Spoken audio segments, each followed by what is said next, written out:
In the shadow of war, Paris trembled. It was 1940, and the City of Light had dimmed under Nazi boots.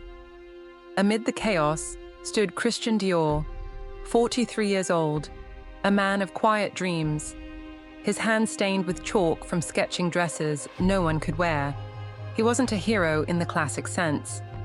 He didn't wield a gun or storm barricades, but he carried something fiercer, a vision that would one day stitch a broken world back together.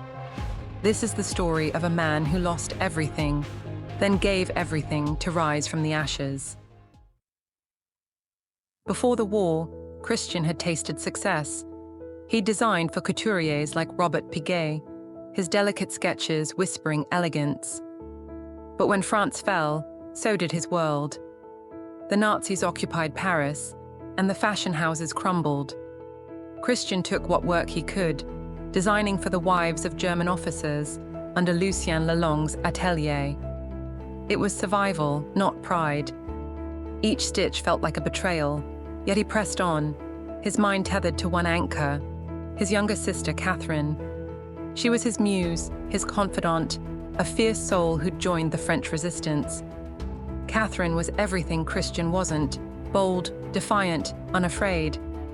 While he sketched in silence, she smuggled secrets under the Nazis' noses. "We'll outlast them," she'd told him once, her voice a spark in the dark. But in 1941, that spark vanished. The Gestapo seized her, dragged her to a train bound for Ravensbrück, a concentration camp where hope went to die. Christian's world cracked. He waited, prayed, searched for word of her fate. Nothing came. The man who'd once dreamed of beauty now sat in a city of ghosts, his pencil still. The war ground on, and Paris starved. Fabric was rationed, morale shattered.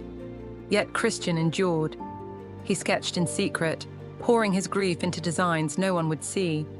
Flowing skirts, soft waists, a rebellion against the angular harshness of wartime. "If I can't fight," he told himself, "I'll dream." And dream he did, through air raids and hunger, until 1944, when liberation came. Paris was free, but Catherine wasn't. Word trickled back. She'd survived Ravensbrück, barely, and returned a shadow of herself. Christian nursed her, his hands trembling as he vowed, "I'll build something worthy of you." The war had gutted Parisian fashion. Couturiers closed, elegance forgotten. But Christian saw a chance. At 41, with borrowed money and a battered city at his feet, he opened his own house in 1946. On February 12, 1947, he unveiled his first collection at 30 Avenue Montaigne. They called it New Look, voluminous skirts, cinched waists, a return to femininity the world had lost. Carmel Snow of Harper's Bazaar gasped, "It's a revolution, dear Christian." Critics sneered. "Wasteful," they cried in a time of scarcity. But women wept. They lined up, hungry for beauty, for hope.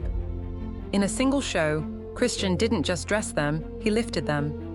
Catherine recovered slowly, her spirit bruised but unbroken. Christian named a perfume after her, Miss Dior, a tribute in scent to her courage. His fame soared. Dior became a name, a beacon. From a man who'd lost his sister, his city, his dreams, came a legacy that clothed the world. He'd stood in the dark and dared to imagine light. And in that daring, he showed us all something. Success isn't born from ease. It's forged in the crucible of loss, stitched together with stubborn, unshakable will. Christian Dior didn't just rebuild fashion. He rebuilt a spirit. His story whispers to us across time. No matter the war you face, no matter what's taken from you, you can rise. You can create. You can dress your dreams, and the world will follow.